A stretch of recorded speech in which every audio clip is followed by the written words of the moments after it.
Hello students. तो आज हम देखते हैं औसत यानी एवरेज का पार्ट 3 भाग। तो देखिए 8वां क्वेश्चन क्या कह रहा है, x1, x2, x3, x4 का औसत 16 है। x2, x3 और x4 का योग का आधा 23 है। तो बताए कि x1 का मान क्या है। तो इसके जैसा एक क्वेश्चन हम पिछले भाग में बताए हैं पार्ट 2 में। तो लास्ट क्वेश्चन था। अब अगर आप लोग नहीं देखे होंगे तो उस वीडियो को जरूर देख लीजिएगा। उसका लिंक इस वीडियो के डिस्क्रिप्शन में दे दिया जाएगा, या आप इस वीडियो के लोगो पर क्लिक कीजिए और आपका फिर ऊपर खुल कर आ जाएगा होम, वीडियोस और प्ले लिस्ट। तो प्ले लिस्ट में एवरेज आकर देखिएगा, आपको मिल जाएगा। ठीक है, तो चलिए वीडियो को शुरू करते हैं। तो देखिए यहां पर इसका तो औसत दिया है 16। तो हम लिखेंगे चूंकि x1 plus x2 plus x3 plus x4 बराबर हो जाएगा 16 और गुना जितना संख्या है 1 2 3 4, तो 4 से गुना हो जाएगा। ठीक है, तो यहां पर हो गया x1 प्लस x2। अब यहां पर देखिए, यहां पर x2 plus x3 plus x4 यहां पर कह रहा है कि x2 x3 x4 का योग, इसका योग का आधा 23 है। इसके योग का आधा 23 है। तो योग कितना होगा? तो योग का आधा 23 होगा, यानी मान लीजिए कि योग होगा 46, तो आधा उसका कितना होगा 23। यानी योग का आधा 23 है, यानी कि योग कितना है 46 है। तो ये तीनों का योग कितना हो जाएगा 46। इस तीनों का योग हो जाएगा 46 और बराबर हो जाएगा 16 चौका 64। तो x1 इक्वल टू हो जाएगा 64 और ये जुड़ जाएगा तो हो जाएगा माइनस। तो कितना हो जाएगा 46। अब हम इसको घटाएंगे तो कितना हो जाएगा, देखिए 14 में से 6 हो गया 8 और यहाँ पर 1 बचा, यानी कि 18 हो जाएगा। और 18 जो है हमारा आंसर हो जाएगा और बी ऑप्शन सही हो जाएगा। ठीक है, तो मैं उम्मीद करता हूं कि आप लोग ये मैथ को बहुत अच्छी तरीके से समझ गए होंगे। इसके आगे क्वेश्चन देखेंगे हम लोग, जिसमें हम ट्रिक बताएंगे बहुत ही जबरदस्त। तो आप लोग वीडियो को मिस मत कीजिएगा। ठीक है, तो चलिए देखिए 9वां क्वेश्चन, और इसको पहले हम बेसिक कंसेप्ट से बताएंगे। तो देखिए ये जो RRC भुवनेश्वर 2013 में और RRTC CC 2009 में आया था, और ये जो 10वां क्वेश्चन ये RRB NTPC 2016 यानी कि 2016। मेरे कहने का मतलब है कि जो भी मैं क्वेश्चन बता रहा हूं प्रीवियस ईयर का क्वेश्चन होगा, जो पिछले सालों में आ चुके हैं। ठीक है, तो चलिए इसको पहले बेसिक कंसेप्ट ध्यान दें। मान लीजिए कि कह रहा है कि 3 के प्रथम 5 गुणजों का औसत क्या है। तो सबसे पहले हम 3 के 5 गुणज लिखेंगे। तो 3 के 5 गुणज क्या हो जाएगा 3 हो जाएगा, और इसका औसत क्या करना है तो लिखेंगे 3 प्लस 6 प्लस 9, 3 चौक 12, 3 5 15, यानी कि 3 के गुणज ये 5 हो गया। और फिर जब इसका औसत निकालना है, एवरेज निकालना है, तो एवरेज बराबर हो जाएगा इतना का जोगफल बटा इतना संख्या, यानी कितना संख्या 1 2 3 4 5। अब इसको टोटल को जोड़ेंगे हम। तो देखिए 9 6 15 और 15 30, 30 10 40 2 42, 42 और 3 हो गया 45, 45 बटा हो गया 5, 5 9 45 और 9 आ गया। ये बेसिक कंसेप्ट है, कुल संख्याओं का जो बटा उनकी संख्या। अब इसका शॉर्ट ट्रिक जो है मैं आपको बता रहा हूं, बिल्कुल आराम से बना देंगे। कितना भी गुणज होगा तो तुरंत वो शॉर्ट ट्रिक क्या है, एवरेज निकालना है। कोई लगातार है प्रथम 5 गुणज, 3 का प्रथम 5 गुणज कर रहा है। अब यहाँ पर देखिए 7 के प्रथम 10 अपरतज कर रहा है। अपरतज का मतलब वही गुणज के बदले में आ गया। ठीक है, तो बिल्कुल इसी के तरह से ये भी बनेगा। लेकिन यहां पर देखिए शॉर्ट ट्रिक क्या है औसत निकालने के लिए, ये ध्यान दीजिएगा। ठीक है, तो देखिए शॉर्ट ट्रिक जो होता है k इंटू n प्लस 1 और बाटा में होता है 2। अब देखिए कितना भी संख्या होगा वो नंबर हो गया यहाँ पर, और k हो गया किसका अपरतज निकालना है, किसका अपरतज या किसका गुणज 3 का। तो 3 का निकालना है तो k के जगह पर k किसका, ठीक है, तो 3 का कितना है नंबर कितना है 5, तो 5 प्लस हो गया 1, अब बाटा में हो गया 2।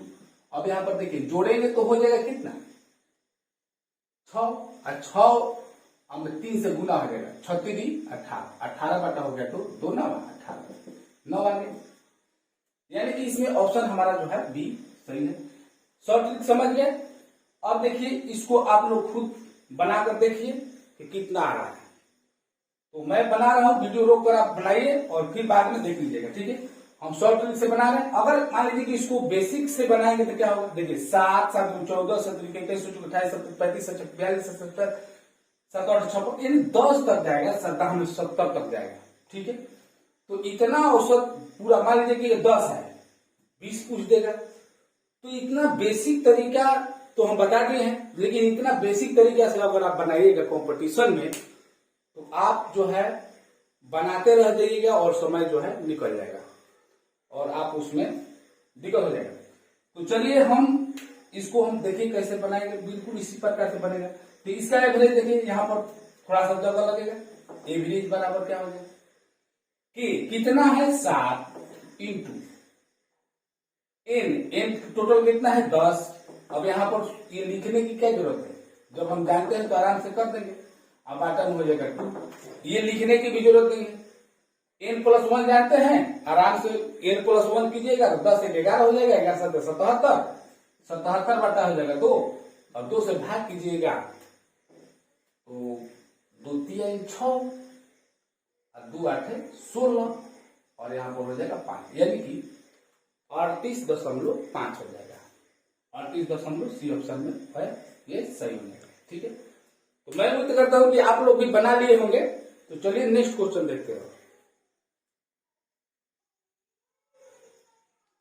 चलिए देखिए 11वां क्वेश्चन बहुत ही सिंपल है, ध्यान से देखिएगा, आराम से समझना है।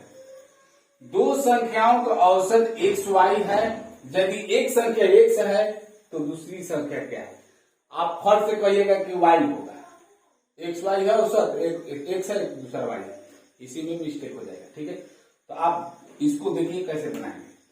दो संख्या को औसत दिया है, औसत एवरेज दिया है xy, तो जोगफल पहले निकाल लेंगे। तो दोनों संख्याओं का जोगफल क्या होगा, मान लीजिए कि संख्या जो है a1 है और एक a2 है, तो मान लीजिए a1 प्लस a2 दोनों का जोगफल क्या हो जाएगा, हो जाएगा xy और गुना क्या हो जाएगा 2। क्योंकि जोगफल निकालते हैं तो एवरेज गुना उतनी ही संख्या से गुना करते हैं, ठीक है।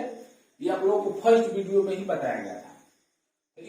इस पर आधारित क्वेश्चन भी आएगा आगे, आप लोग देख लीजिएगा। अब देखिए यहाँ पर जोगफल कितना होगा, तो x1 यहाँ पर क्या है, एक संख्या x है तो एक संख्या यहाँ पर x हो जाएगा, दूसरी संख्या हमको निकालना है तो xy, इन दोनों गुना करेंगे तो 2xy हो जाएगा।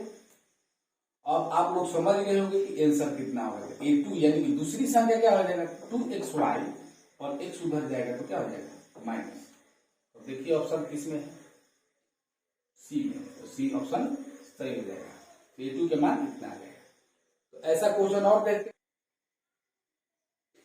चलिए देखिए बराबर क्वेश्चन बहुत ही इंपॉर्टेंट है। देखिए कह रहा है कि a b c d इन चार संख्याओं का औसत 50 है और a b e f इनका भी औसत 50 है, यानी दोनों स्थिति में चार चार संख्या और दोनों का औसत सेम है यानी 50 है, तो उसका जो भी बराबर होगा। तो अब यहां पर देखिएगा कौन आंसर होगा। देखिए कैसे बनाएंगे हम इसको, देखिए दोनों का औसत समान है तो जोग भी समान होगा, तो हम दोनों का जोग निकाल लेंगे। तो a plus b plus c plus d बराबर क्या हो जाएगा 50 और गुना 4 हो जाएगा, ठीक है।